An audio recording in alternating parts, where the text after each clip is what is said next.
देत राहा। यानंतर या कृषी महोत्सव 2024च्या निमित्ताने अतिशय महत्त्वपूर्ण कार्यक्रमाला सुरुवात करणार आहोत। मंचावर उपस्थित सन्माननीय मुख्यमंत्री एकनाथजी शिंदे साहेब आणि सर्व मान्यवरांना विनंती आहे की आपण नमो किसान महासन्मान योजनेचा 4था हप्ता ऑनलाइन रिमोट कळ दाबून वितरित करावा।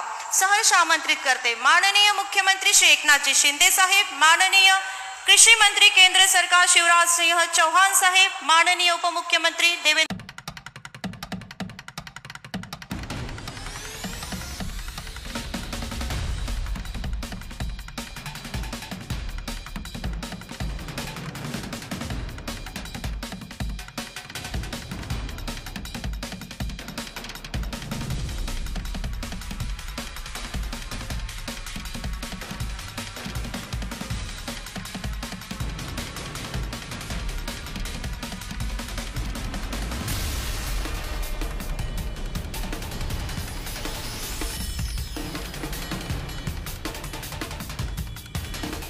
अतिशय महत्त्वपूर्ण योजनेचं यानंतर दुसरा प्रमुख कार्यक्रम आपण या ठिकाणी घेणार आहोत।